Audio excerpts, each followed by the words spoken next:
بسم اللہ الرحمن الرحیم رب اشرح لی صدری ویسر لی امری واحلل عقدۃ من لسانی یفقہوا قولی۔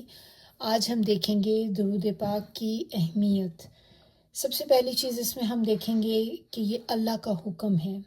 اللہ تعالیٰ نے مومنوں کو حکم دیا کہ نبی صلی اللہ علیہ وآلہ وسلم پر درود بھیجیں۔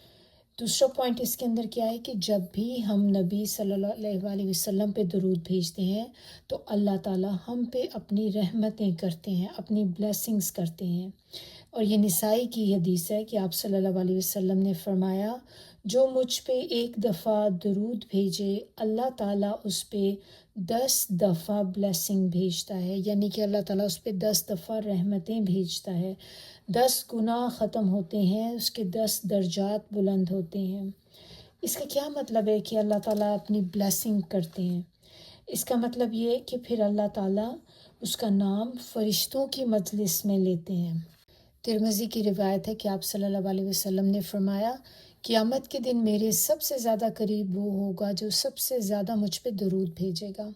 علماء اس سے کہتے ہیں کہ سب سے قریب ہونے کا مطلب یہ بھی ہے کہ وہ نبی صلی اللہ علیہ وسلم کی شفاعت کا حقدار ہوگا۔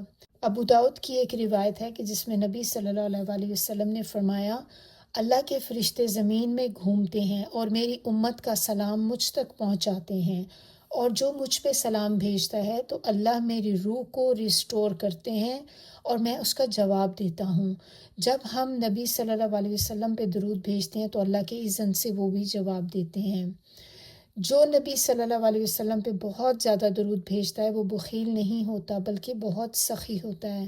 آپ صلی اللہ علیہ وسلم نے فرمایا، بخیل وہ ہے جس کے سامنے میرا ذکر کیا جائے اور وہ مجھ پہ درود نہ بھیجے، یعنی کہ صلی اللہ علیہ وسلم نہ کہے۔ آپ صلی اللہ علیہ وسلم نے فرمایا، ہر دعا روک لی جاتی ہے جب تک مجھ پہ درود نہ بھیجا جائے، شروع میں اور آخر میں، اور ایٹیکیٹس آف دعا ہیں۔ آپ صلی اللہ علیہ وسلم نے فرمایا کہ جب کوئی تم میں سے دعا کرنا چاہے تو شروع میں اللہ کی حمد بیان کرے، پھر درود بھیجے، پھر اپنی دعا اللہ کے آگے رکھے، آخر میں دعا کے بعد پھر سے درود پڑھے۔ ایک اور حدیث ہے جس میں ابن ابی کعب نے آپ صلی اللہ علیہ وسلم سے پوچھا کہ میں اپنی دعا کا کتنا حصہ آپ پر درود بھیجوں؟ تو آپ صلی اللہ علیہ وسلم نے کہا کہ جتنا تم چاہو۔ تو انہوں نے پوچھا کہ 1/4 دعا کا اگر میں درود کر لوں؟ تو فرمایا کہ اچھا ہے، مگر اگر اسے تھوڑا بڑھا دو تو زیادہ بہتر ہے۔ پھر کہا کہ اگر میں ہاف کر دوں؟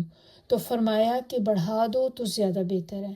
پھر کہا کہ اچھا میں اگر 2/3 کہوں تو وہ زیادہ بہتر ہے۔ پھر کہا کہ میں اگر پورا ہی وقت دعا کا درود میں گزار دوں؟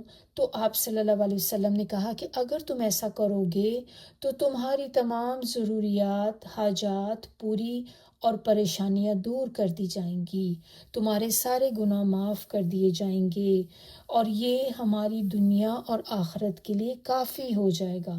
کیسے؟ اس طرح سے کہ یہ ہماری دنیا کے لیے بھی کافی ہوگا، کیونکہ ہماری دنیا میں وریز ہوتی ہیں، پریشانیاں ہوتی ہیں، جو آزمائشیں ہوتی ہیں وہ دور ہو جائیں گی، اور آخرت میں اس طرح سے، کیونکہ آخرت میں جب ہمارے سارے گناہ معاف ہو جائیں گے، درود پاک کسی بھی ٹائم پہ پڑھا جا سکتا ہے، اس کے لیے کوئی وقت کی قید نہیں ہے، اور نہ ہی آپ کو اس کے لیے باوضو ہونے کی ضرورت ہے۔ آپ جب چاہیں پڑھ سکتے ہیں، چلتے پھرتے، اپنے ڈیلی روٹین کے کام کرتے وقت، ڈرائیونگ کرتے وقت، کچھ بھی کام آپ کر رہے ہیں آپ اس کے دوران درود پاک پڑھ سکتے ہیں۔ لیکن اس کا جو خاص وقت ہے جس میں آپ کو لازمی کرنا چاہیے، اور وہ ہے جو جمعے کی رات یا دن، اور اس سے جیسے جمعرات ہوتی ہے نا، تھرسڈے کا دن ہوتا ہے، تو تھرسڈے کے مغرب کے بعد کا جو وقت ہے وہ بھی جمعے کی ہی کنسیڈر ہوتی ہے، کہ جمعے کی ایک طرح سے رات شروع ہو جاتی ہے وہ، تو اس میں بھی آپ درود پاک پڑھنا شروع کر دیں، اور پھر جمعے کا پورا دن ہمارے پاس ہوتا ہے درود پاک کو پڑھنے کے لیے۔ ویسے آپ کسی بھی ٹائم پڑھ سکتے ہیں، لیکن بہترین ٹائم یہ کہ اس میں جمعے میں تو آپ نے خاص طور پہ اس کو پڑھنا ہے۔ اب کون سے درود پاک ہے جو بیسٹ ہے؟ سب سے بیسٹ جو ہے وہ درود ابراہیمی ہے، جو ہم نماز کے اندر پڑھتے ہیں۔ اللہم صلی علی محمد وعلی آل محمد کما صلیت علی ابراہیم وعلی آل ابراہیم انک حمید مجید۔ اللہم بارک علی محمد وعلی آل محمد کما بارکت علی ابراہیم وعلی آل ابراہیم انک حمید مجید۔ سبحانک اللہم و بحمدک نشہد ان لا الہ الا انت نستغفرک و نتوب الیک۔